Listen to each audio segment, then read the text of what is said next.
नमस्कार किसान साथियों, कैसे हैं आप सभी लोग। तो बहुत बहुत अभिनंदन आपका इस वीडियो में। तो आज के इस वीडियो में अपन जानेंगे धान की फसल के अंदर आप किस तरह से एक अच्छा उत्पादन कर सकते हैं, किस तरह से कल्लों की संख्या बढ़ा सकते हैं और किस तरह से एक बहुत अच्छा उत्पादन प्राप्त कर सकते हैं। तो चलिए मैं आपको बताता हूँ आज वीडियो।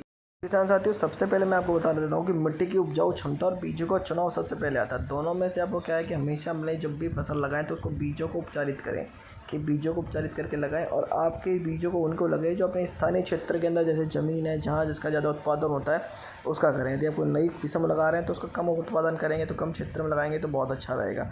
दूसरा सबसे बड़े बताता हूँ, ऑर्गेनिक खाद की मात्रा को बढ़ाएंगे। आप ऑर्गेनिक खाद की मात्रा का ज़्यादा इस्तेमाल करें, जिसमें कि 4 से 5 टोली सड़ी हुई गोबर की खाद को ले सकते हैं। इससे खेत की जुताई के समय मिट्टी में मिला के जुताई करेंगे तो काफ़ी अच्छा रहता है, जिससे क्या होता है कि हमारी मिट्टी में जो ऊसी की कमी होती है, जबकि हमारी जो गोबर की खाद है उसमें ऊसी की मात्रा भरपूर पाई जाती है। तो जो हमारी मिट्टी के अंदर कमी है उसको पूरी कर देती है, जिससे कि हमारी जो पौधों की जड़ें होती हैं वो काफ़ी मजबूत होती हैं और एक अच्छा उत्पादन प्राप्त करती हैं। जितनी ज़्यादा जड़ें मजबूत होंगी उतना ही कल्लों का विकास होगा, उतनी हमारी फसल अच्छी रहेगी। अब आप जड़ों का ट्रीटमेंट कैसे कर सकते हैं, तो उससे सबसे पहले आपको क्या स्वस्थ नर्सरी का प्रयोग करना है। कि नर्सरी 30 दिन से अधिक पुराने नहीं होनी चाहिए। इस बात का ध्यान रखें कि आप जिस भी नर्सरी का चुनाव कर रहे हैं वो नर्सरी आपके 30 दिन से ज़्यादा पुराने नहीं होनी चाहिए। अगर 30 दिन से पुराने नर्सरी का आप चुनाव करते हैं तो वहाँ आपकी धान की फसल ख़राब होने के पूरी चांसेस हैं, वो विकसित नहीं हो पाती है, क्योंकि उसकी जड़ें विकसित नहीं होंगी तो वो फसल पूरी विकसित नहीं हो पाती है।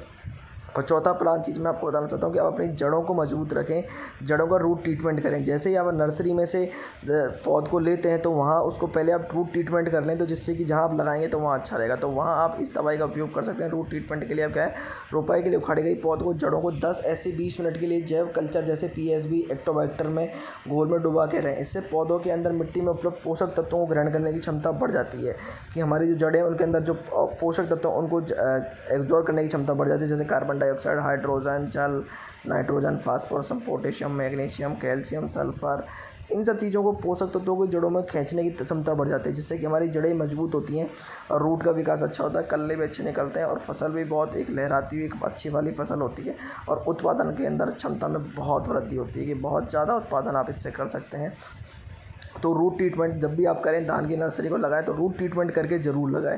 अब आती है बात अगली बात, तो मैं उसमें बता देता हूँ आप जिंक सल्फेट का कैसे उपयोग कर सकते हैं। जिंक सल्फेट पौधों में वृद्धि में विकास के लिए महत्वपूर्ण होता है, तो यूरिया के साथ मिलाकर डाला जा सकता है। इसे रुपए के 20 से 25 दिन बाद उपयोग करेंगे तो बहुत अच्छा इसका आपको प्रभाव देखने को मिलेगा।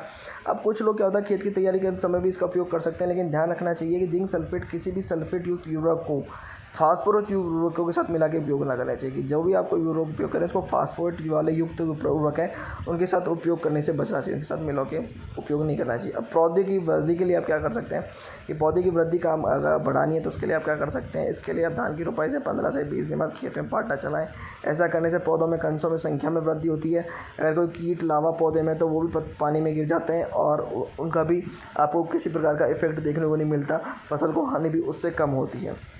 सातवां चीज़ क्या है, आप सागरिका का इस्तेमाल कर सकते हैं, ये भी हमारी खादी में बहुत अच्छा होता है।